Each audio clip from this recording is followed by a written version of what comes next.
Hello, everybody. Hello, hey, welcome back to the Inside Scoop, episode 17 today. Hello, everybody.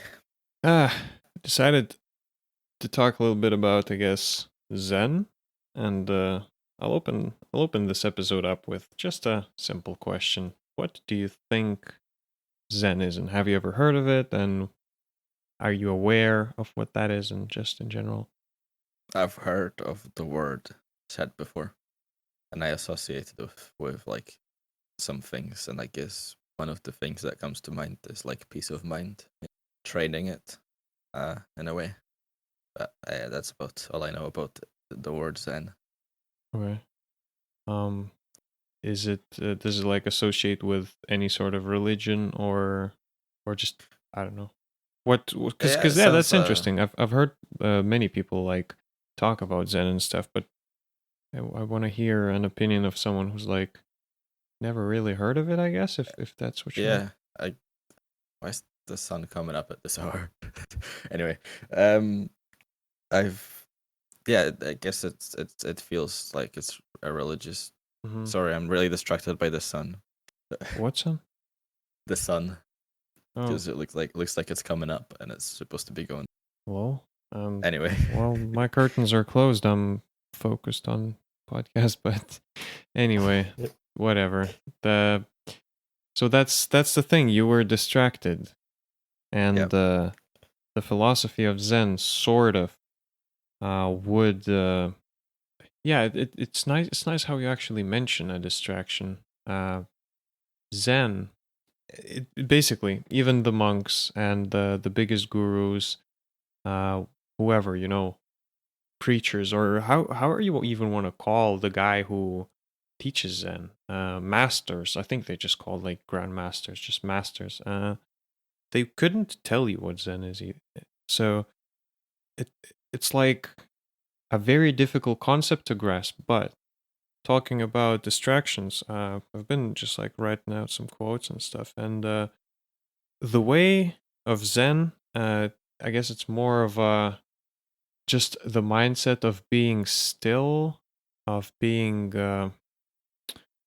not impacted by not being impacted by things. So there's a quote that reads, "The perfect man employs his mind as a mirror. It grasps nothing, it refuses nothing, it receives but does not keep." So said by Chung Tzu, and it sort of explains sort of the whole. Well, you can't really explain the whole philosophy just like that, but um, it's sort of about the stillness, about the way of nature. Has its roots and ties together nicely with Taoism and like the way and whatever. But I've been interested in this sort of philosophy for the past couple of years, I guess, but haven't really sat down to just study them a lot. I don't know. It's quite an um, interesting one. Um, so does it involve meditation? Because I know you've been doing a little bit of meditation. It seems. well, and that's the thing. It's I guess personal. It's very personal for everyone. Like you go online and literally Google Zen or whatever. YouTube's gonna pop up with like Zen music, Zen meditation music, blah blah. So that's weird because people don't really like, or they put it very simply, like Zen being calm, being chill, just nature and like they're freaking meditating and stuff. But they Mm. aren't getting down to the roots of this philosophy, and it's currently it's mostly for me just helping with letting go of things, of sort of, I don't know, fighting bad emotions. Or because there's another quote I wrote down is, the challenge of Zen is to be happy when you're sad, which is, you know seems simple, but um That's quite an oxymoron. yeah, it's a very difficult philosophy to explain. But and obviously I'm like just a beginner, like been researching this thing for just a short period of time. So But I just wanted to share this with you. No, I probably sound like what is it, the Christian missionaries or something? They go around preaching the love of Jesus. But yeah, that is something I found, and it was very interesting in understanding that we don't understand nothing. Yeah. And these there are these things. So they're called like Zen koans. And these Zen koans are sort of dialogues, little stories, questions, or statements, which are Mhm. sort of used in Zen practice to provoke the great doubt, in air quotes, apparently.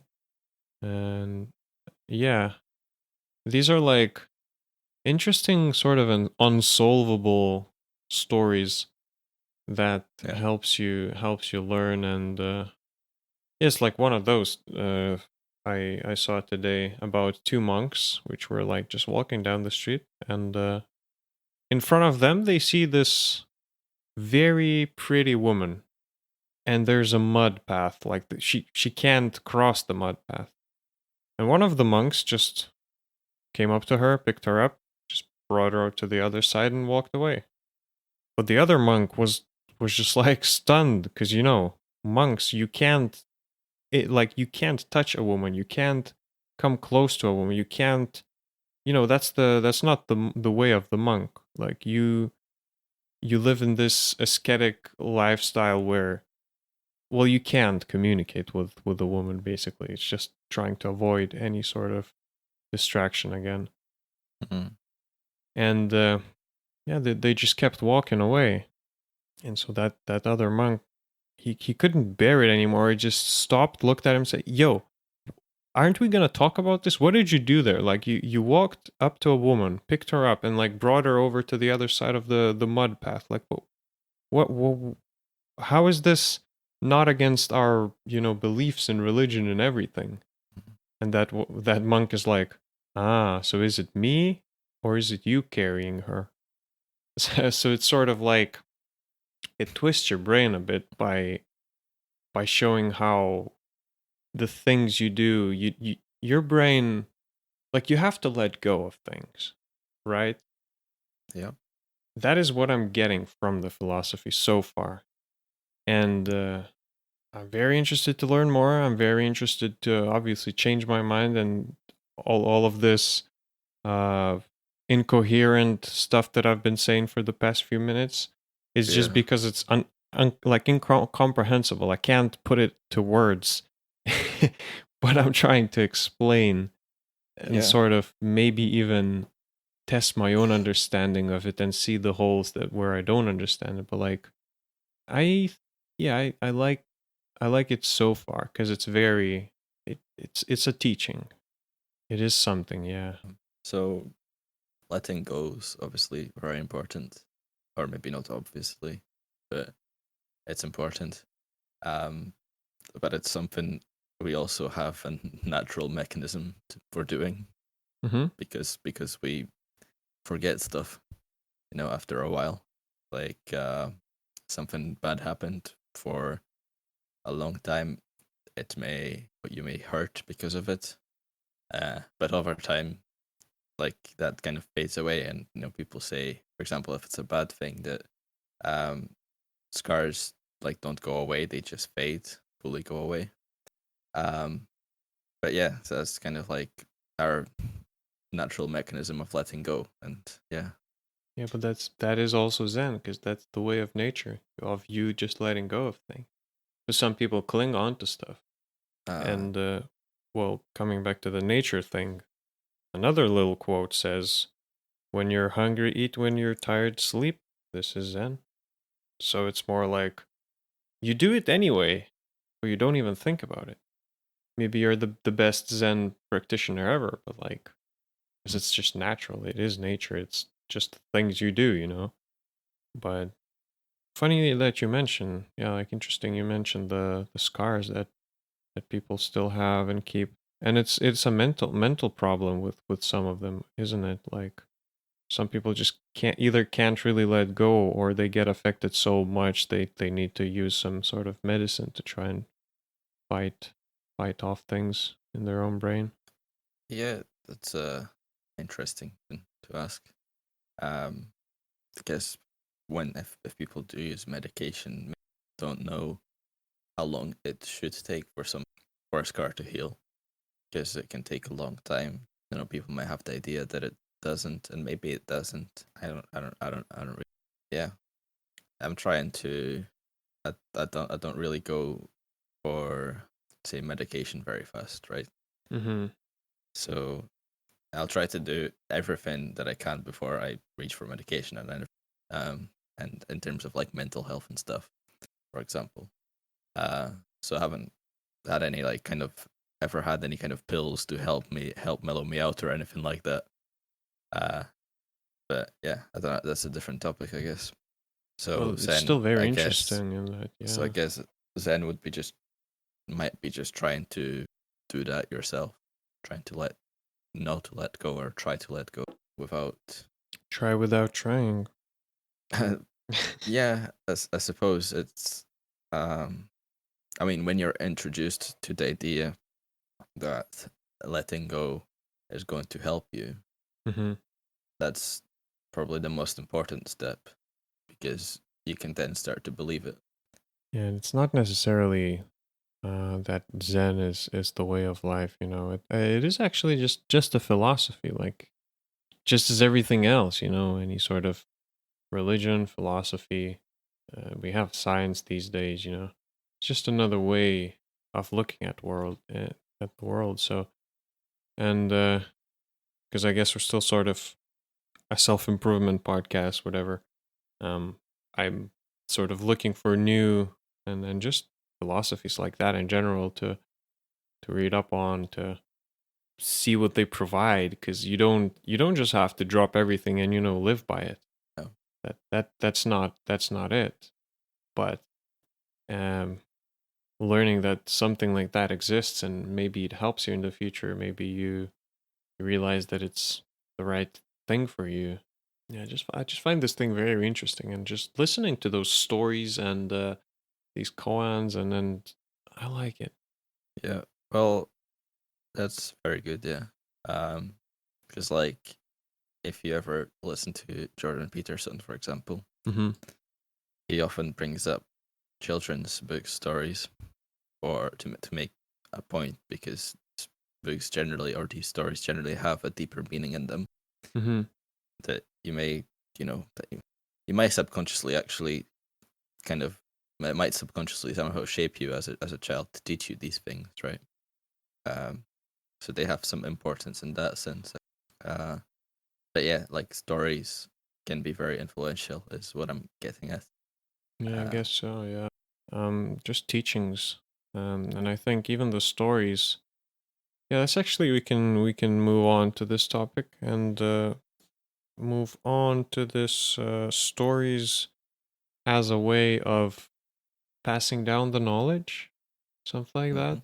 mhm. Do you think that the things that we know now are is just because of very uh hard work of our ancestors? Because they didn't have internet, they can't just like save it and leave it leave it for us to discover. Oh, How did they like pass it all down?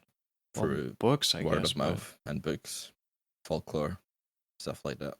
Yeah. mm, But that's, yeah, more like life lessons that get passed down in stories. For science, like books of schools. yeah, that is true. Universities as like the big libraries of knowledge and everything, but imagine just the most casual knowledge of just daily life and everything, like few couple of 100 years ago, right? Of someone living in like the countryside or somewhere, not close to any like big places where loads of people would live. How stuff happened there and then, like, I Yeah, mean, I mean, listening to some stories from my grandparents, like, yeah, they would used to like just tell stories, and it's also an interesting topic to think about. how often do we say that? I say it very often, man. but that's why I'm here. I want to Yeah. think about interesting things, I mean, you have to realize in the past, in history, like a lot of people were just illiterate. Illiterate, like no teaching at all. Yeah, yeah, they couldn't read, write. They were just farmers or something. Mm-hmm. So That requires loads of knowledge too. That's the thing. Like, you know what I mean? Knowing when to plant, knowing when to. yeah, yeah, a different sort of knowledge. But yeah, you'd still pass things down in stories and a spoken word. People could definitely communicate, speak with each other. Yeah, the communication. Man, I wonder how it all evolved. Communication in general. Like history, right? I'm just Yeah, like confused as hell. I'm constantly confused. that's good. Yeah, I think so. Yeah. So history, it really can't tell how that happened, because history is a science, and I don't want to dismiss or discard any sort of progress of anyone, but like how? Like, they say, oh, we discovered that the earliest human is now been even earlier than the previous findings. So they keep constantly finding new things, and the things that we currently know aren't the actual definite truth. It's just to the best of our knowledge currently. Yeah, so that's why I feel like these things are interesting, and just again coming back to the Zen practices, I want to be able to eventually, hopefully, read some of the scripts myself. Um, this thing is coming from, well, Zen Buddhism.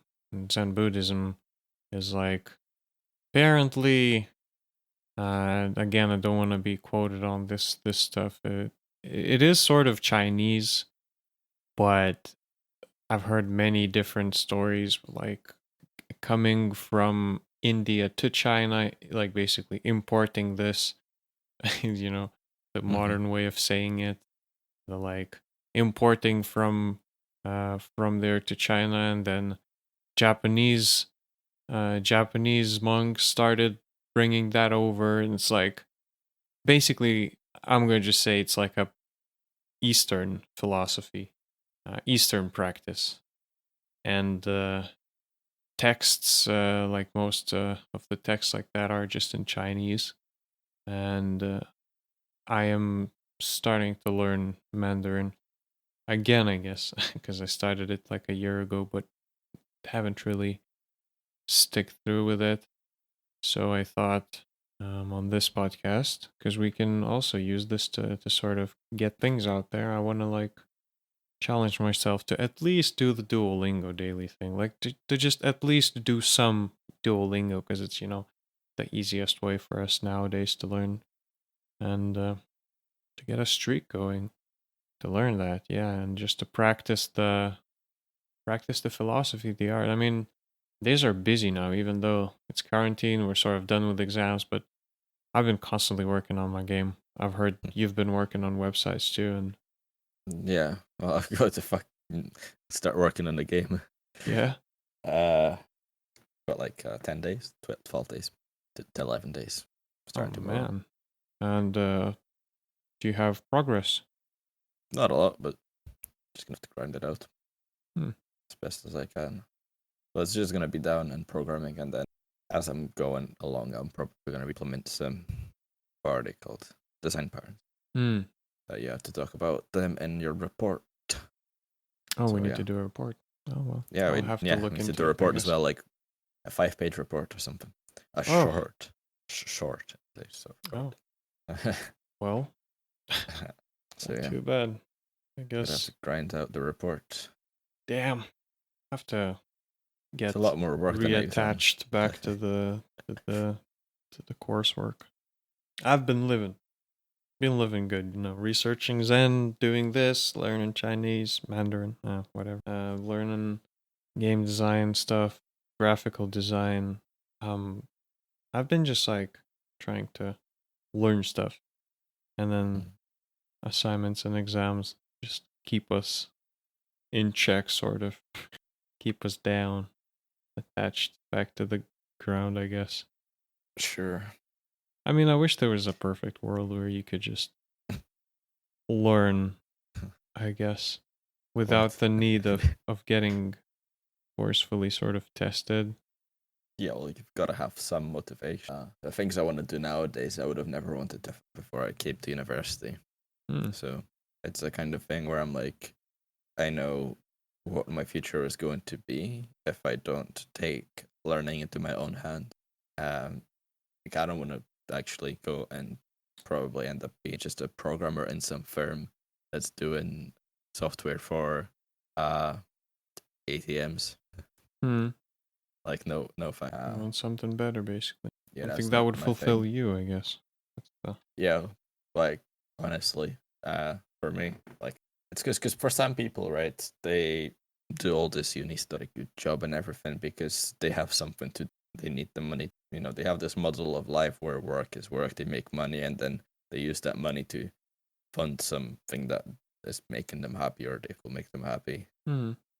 Like, I don't really need a lot of money for anything I want, just Yeah. as long as I feed myself. I can for now I can relate to that. That's very, very good way of yes. Just sort of living below your means too, I guess. Or just having them low or whatever. Like you don't 'cause some people suffer from that when their income is going up. You know, their lifestyle adapts and gets Mm, more and more expensive. right. Because I mean, unless we are very I don't know what the word would be, but like unless we don't want to improve, I'm for sure 100% certain that our income is eventually going to start going up, just like progress up, because that's, it's the vision Yeah. of your Well, career stairs or whatever, your career goals. If people are climbing that path of, well, depends on what you're doing again. If you're doing something independently, if doing some sort of like a business on your own, like then God knows what's happening with your income, but just the most traditional sense, and just when you look at statistics, I guess throughout their careers, people usually have a positive slope of income growth. So usually this means you are able to allow more to yourself, and then this starts to happen where the thing creeps up on you, and you just start buying more things, yeah. like basically living a more expensive life. Well, yeah. Another thing is saving for forever, for eternity. Mm-hmm. You know, for some beauty. Like constantly Like, trying to save up. like when I'm old, I'm going to have a nice uh house by the river. Or Mm, that's something. right, right. The retirement fund things, like, yeah, Yeah, which is fine. I mean, save the money yourself if you're not responsible enough. yeah, for sure. Yeah. Yeah, I feel like it's quite a messy episode today, but hey, it's still an episode, I think. It's quite zen. Quite zen. Quite zen, because, oh my god, those stories about the master and the student, these are like just the best. Like, I'm addicted to stuff like that, dude. They just give you such a weird, interesting perspective when you look of like when some masters asked, "What is Zen?" and he just like responds, and basically in the most weird manner possible by just saying it's a shit stick. Also, so like the great mastermind, great uh person masters just ask what Zen is, and he just says, well, it's just a shit stick. And this thing well, it basically, Zen is whatever you want it to be, or so. It's the stick is basically a thing that's been used back in the day, like long time ago, and in Asia to basically wipe their butts. Yeah. And that's Zen for you. Like if you wanna know the answer, then here you go. That's the answer for you. Yeah, I've And got to then think about it though. Like, if you think about people practicing these things, like the monks or whatever that you mentioned, mm-hmm. like, what is the ultimate goal of that? Because for somebody living in the modern world, because their whole thing, the monks' whole thing, is literally cultivating the Zen, right? Yeah. It's peace of mind. But people adapt it in the modern world, like you're trying to. Is it giving you anything? Is it making your life better? Is it Well, helping you let go of stuff? I'm not a monk, which I guess thinking about the Zen Buddhism practice. So the goal of Zen would be satori, and it's Japanese for enlightenment, and Right. it's just basically quoting verbatim. Every person has the capacity to attain this state, meaning that each of us is potentially a Buddha. So that's the Buddhism thing. You just like reach enlightenment, reach the nirvana feeling, uh, the state. Right. But yes, I'm not a monk who would devote his life to this because um, I don't know. For myself or someone who's been brought up in this Western world, it's nothing that I really strive for right now. Mm-hmm. Things may change. Maybe I just like down the line, like in 10 years, I just realize like, oh, actually, I want the enlightenment. That's all I need, and just like Yeah. say see ya to the Western world. And just You don't might be. even Yeah. don't even don't even come back here to turn off my computer. Just get out of here. Yeah. You might enjoy Midnight Gospel. Oh, is that Yeah. Joe Rogan's thing? No, it's I don't know how you pronounce his last name. I think it's Duncan Trussell Oh, or so Trussell. Trussell. I don't know which one it okay. is. Uh, yeah, it's his podcast made into an animated series. Hmm. So um, Is it and something with he like talks philosophy? about yeah, he talks about enlightenment and that kind of stuff a lot. Oh, So from episode 1 to 8, it kind of progresses through a very interesting or his discovery of kind of what enlightenment is and that. oh, damn. Like maybe his personal discovery of what his Yeah, enlightenment means. with like the people that come on his podcast and stuff, and um, not gonna lie, it's kind of hard to focus on what they're saying all the time when you've got this animated picture in front of you. Hmm. Um, yeah, it was animated, or the lead animator is the person from that made Adventure Time, which is very popular. Oh, So wow. Okay. I never watched Adventure. Yeah, I've Um, seen a few like just pictures here and there. But oh, damn, that sounds interesting. but yeah, Enlightenment. it's That's something. That's something I am, I guess, interested in. But again, so coming back to the meaning and the question of yours of is it helping me out? I think yeah, yes.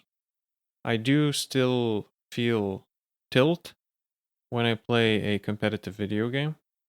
I'm not a saint, but it is supposed to help my mindset to just like accept um the world the way it is and be happier with what you have because there are loads of stories in Zen and just everything. Oh, loads of stories of just achieving stuff. And if you want, I can share another one with you, like very quick yes, one.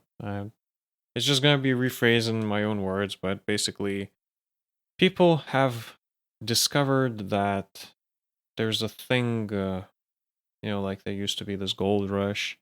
Um, People realize that there's loads of diamonds scattered all across the world. Just like farmlands, and then you dig it up, and then you find diamonds, and then people started buying off plots of lands off of like farmers and just run around, um, just like digging them up, excavating, and finding all the diamonds. Um, and there was this farmer, and he lived. He also lived in a ranch. He had like he wasn't the most rich person. He just had his farm. He used to grow crops, and he realized that there's this new thing happening. So he's like, "Oh damn, I need to sell my farm. Go buy a plot of land and try and try to find diamonds to get rich and stuff." So he sold his farm. He sold all of his land. He bought a plot of land. He tried looking for the diamonds, and then he kept, you know, kept living his life in basically poverty without ever really finding those diamonds. Because like he just kept buying new plots of land, just like where there would be um, a potential to find those diamonds. But then that dude who he sold the farm to, he was just a simple farmer after all. He bought his ranch. He started growing crops in that guy's ranch and stuff. And he sees this. He gets his friend over once, and his friend is walking around. He's like, "Oh, what is that?" He picks it up, looks at it, says, "Dude, what is this?" Farmer's like, "I don't know. It's just some rocks just all over my farm here. I just gather them in one place, just like no idea what they are. It's just like they're interfering with my crop growth and everything." And the friend's like, "Dude, do you know what these are? These like raw uncut diamonds." So apparently the guy learns about it, he gets rich and everything, and the moral of the story is here, and like the initial farmer who sold his farm didn't know that he was living on top of like all of these diamonds that he had. He went away to chase something. He went Yeah. away to he sold off all of his diamonds in order to go and chase the diamonds, something that, well, he wasn't even aware. Mhm. And the guy who bought the ranch, obviously, he just looked at those rocks and said, "What are these?" Like one man's trash, another man's treasure, isn't it? Something like that. Like, and the moral of the Yeah. story is like you can be running around, you can be spending your whole life chasing something, looking for so-called diamonds, happiness, whatever it is. Just fit your own thing in there.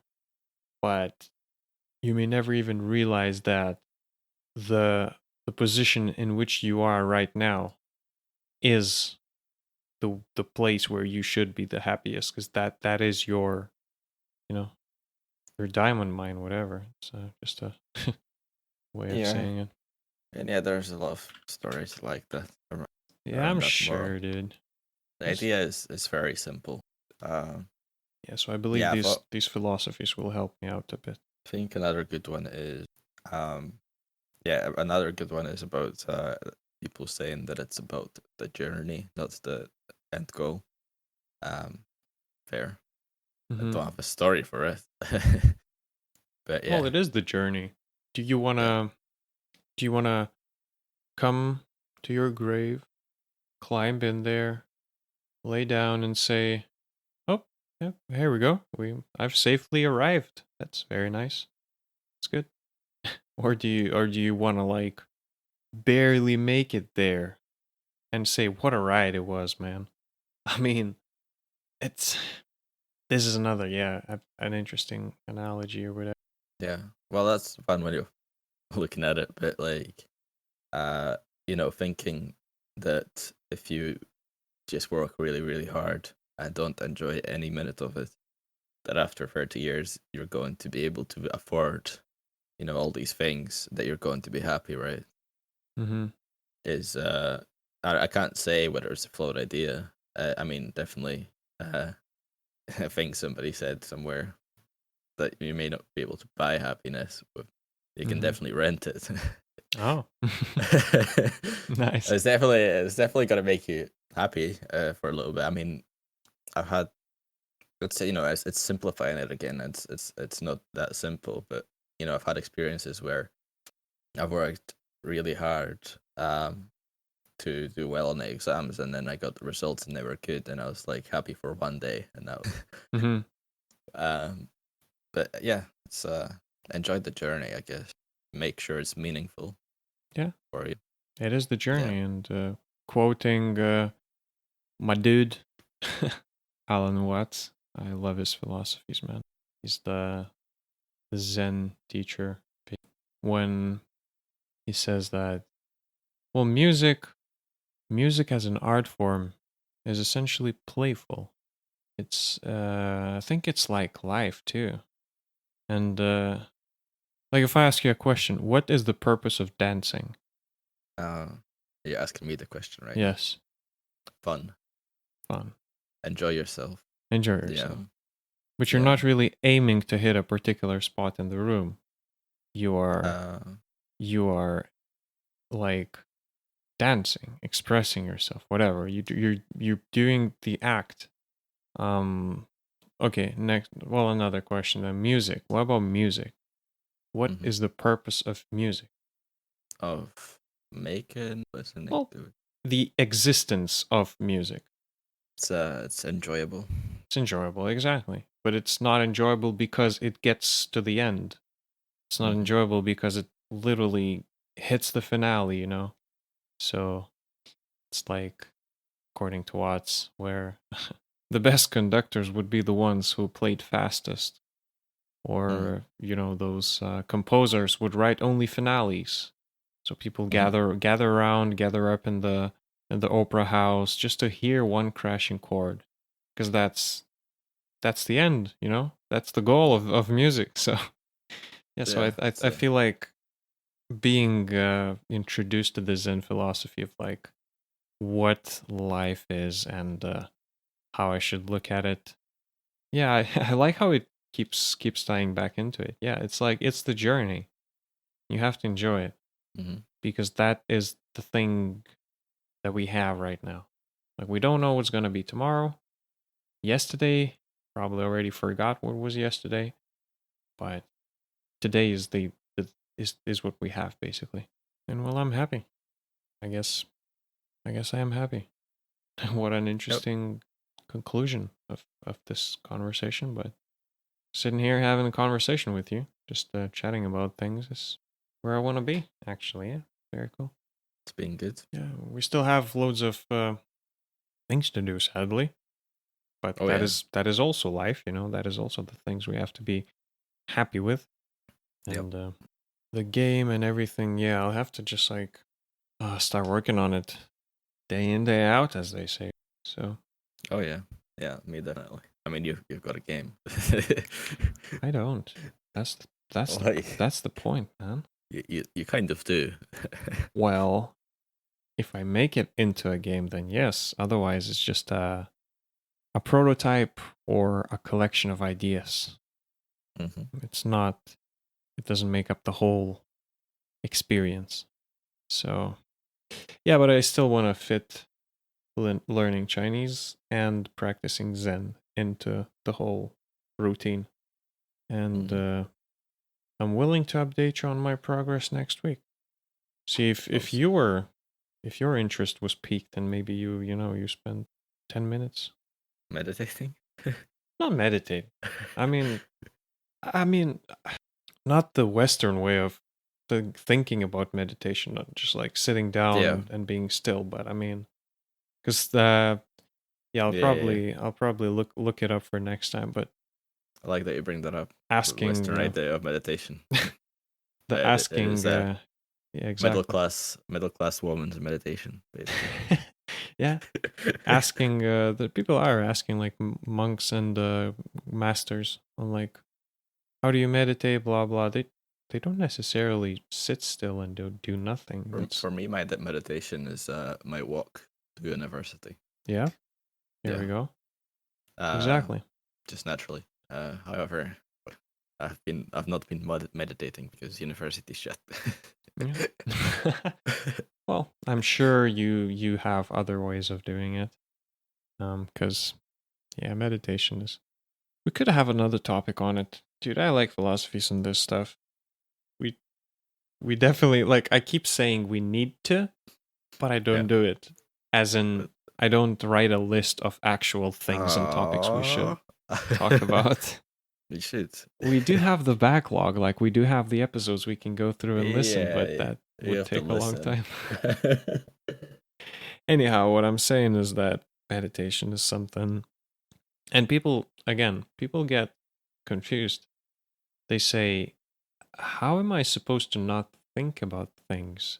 If thoughts come to my mind, and they go to these monks, masters, and ask them, so how do you get rid of thoughts? And they say, well, I have thoughts. Everyone has thoughts. It's it's im- it's impossible to just shut your mind off, because then you're just a mindless being. But thinking back to the Zen meditation and stuff of letting go, the thoughts come, but the thoughts don't make an impact on you. They don't stay around for too long. It's like the lake and the geese thing. Don't know if you're aware of it. No, I don't. Um, it's it's like a poem, Right. a poem of Zen that basically says the wild geese do not intend to cast their reflection, and the water has no mind to retain their image. It's about some wild geese flying over a lake. Mm. Neither do they want to cast their reflection, nor the water wants to retain their image. The the act of exchanging that happens, and that's Mm. pretty much it. So thoughts come, thoughts go. So, is it necessary or important to be cognizant of that idea? You don't have to hold that idea in. Right, or just being aware of it, like it is taught. Thoughts come and go. However, if you dwell on a thought for too long, I think the thought just gets rotten. That's don't think anyone said that before. Probably someone did, Mm. but thoughts, if they stay in for too long, they just start rotting. Right. And uh don't know. So there are quite a few keywords I would probably wanna chat about next time.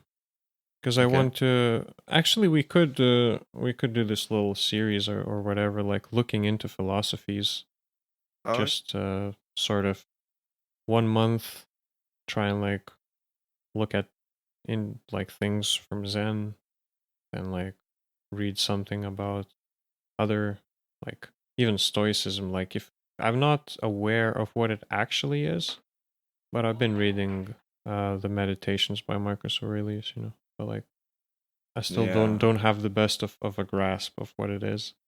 And obviously, knowing we're not experts, this allows us to look into it and allows to maybe show to someone that things like that exist and they can look into it too. Yeah. So, That's but for next time, so Satori, the Enlightenment, Mushin, Mind of No Mind, a a a place of calm, of being ready for anything that's thrown your way. Because if you think too much, that's why, again, I mean the rotten mind thing, rotten thoughts. If you think too much, then there's not enough place for your other thoughts, because and then you're just left thinking about thoughts, and then the only thing that you think is your thoughts itself. So like you overthinking is a sin. It's not a sin. mm, Like why would I say a sin? It's not a sin, but like it's not healthy. it's not healthy. Exactly. Yeah. So uh, So, yeah. I mean, so is it, I guess, focusing on the philosophy, or is actual hearing about it, hearing the main concept, understanding it, heeding too much mind to what the concept of, to what the idea of the philosophy is? well, again, thinking about back to our conversation in the middle of the podcast about stuff that was discovered, like from history. I feel like it is pretty hard to dig down into the roots of the philosophy, of how it was actually intended to be, because it's probably been altered when it's been passed down from generations to generations. Things probably have changed a bit. So I mean, that there's obviously still some sort of a concept of what it is, but if we are able to understand what that concept is, then sure, why not? But I feel like having a discussion and a conversation on maybe sharing our findings with each other is Yeah. an interesting way of looking at it. Are you so how are you feeling today after this conversation? Do Uh, you and are you interested in Zen? Are you at all intrigued what it is and what may help you, or I don't know. It was interesting too. Um, not something that you would look out for yourself personally, basically? yeah, I guess that I'm maybe to an extent I do. Um, it's Zen. Um, but yeah, I'm cultivating certain thinking about certain philosophies already. Mm-hmm. It's not quite as simple as it's definitely interesting to read up on these things, or at least things that you're interested in, like that, like philosophy. Yeah. It's not something that you just take and slot into your life. Yeah, obviously. Uh, that is interesting. It's like The Secret, the Yeah, book or whatever. There's no one secret. There's no one philosophy. But there are many philosophies, and some of them work for some people, yeah. others work for others. I Just feel think like it's interesting. you know having these discussions and reading up on these things, um, just having some, that kind of stuff, being aware of the ideas and kind of having them at the back of your mind. Let's say eventually they're somehow in a smaller, bigger way going to influence how your own personal philosophy. Mm-hmm. And I think that's the way you should use it, and I think that's pretty zen. Oh, well, it's a good way of putting it. Yeah. Yeah, it's like a tool belt, even thinking about our careers, like everything that we learn that later in life leads us to our choices, to our career choice, Yeah, anything. it's what I like. What's very close to this, and I guess where this came from is the idea of problem solving. So Hmm. the problem solving used to be, or has always been kind of thrown about as this thing you can measure on somebody, which is, and it's not, there isn't a defined tool set or anything like that, or a skill set that people have that makes them good at problem solving. It's a kind of umbrella term, and it's not very strictly defined, but um, I've kind of started looking at, I've had some experiences in writing algorithms or in algorithm design, and a book that I've been reading that kind of, and from a course that we had, or a module that we had in the second year, Mm-hmm. um, that for a lot of problems, there isn't a perfect solution. It's just not viable. So there's a lot of things, a lot of tools, a lot of things, a lot of kind of knowledge that you have that comes together to produce the best solution for the problem. And the whole idea is you don't really know. Okay, let's say there is the book that I've been reading, which is the Algorithm Design Manual, which sounds really boring, right? Mm-hmm. Algorithm Design Manual. Yeah. And I think that it's not a very good name for it. I think that doesn't make it very appealing for people, because the idea of it is it introduces you, it poses you with a lot of different um, problems and approaches to solving them with different algorithms and ways of conjuring up algorithms. Um, but the whole idea is that it's building an arsenal of tools, and these things just come to you. You don't sit down and go back to this book. Let's say you might do, but you don't have to go back to this book and or flip through the contents or go for some sort of process to find which algorithm, or which algorithm is best for a certain problem. You just kind of build a natural instinctual understanding. So when a problem is posed to you, you kind of you kind of know where to go. And if you say don't remember exactly or don't remember how to implement the algorithm in a good way, you go back to whatever. I mean, you're aware you can search. You've got Google. You can search it pretty easily, Mm-hmm. or you can go to the algorithm design manual book or something like that. But the idea is that it just kind of wires your brain in a certain way, Yeah. which when you look at a problem, it helps you solve it. And like that, you can look at all the philosophy books that you read or all the psychology that you, and look at your life as a problem. Yeah. Um, Essentially. and you're picking, cherry picking, not cherry, it's a bad word. You're picking things from, you know, your knowledge that you've read through all these books, and you're tailoring it, as we did in tailoring project management to projects. Um, it's you tailor all your knowledge naturally, automatically, instinctively to problems that arise. So the most important thing, really, is just reading as much as you can, because the the information that is the most important and that is the most useful for you you're just going to retain it because it's going to be repeated, and you're going to apply it repeatedly because it works. Mm-hmm. Um, So the more information you're exposed to, the yeah, more of it you're gonna retain. and you take the example of Warren Buffett, because if he's like the greatest investor, right? Mm-hmm. He's been reading books, I can't remember, since a very, very young age. Like, I want to say like 3 or 4 years old, and just Oh. in his dad's office or something. I can't remember the specifics. And he'd just pick up books and just read them all. And I think he read like all of them or some. Uh, and he just read like lots of books, and now he's like the richest man, one of the richest people in the world. So not that's I mean, that's a certain measure of success, But but there has to be some sort of a correlation with that, you know?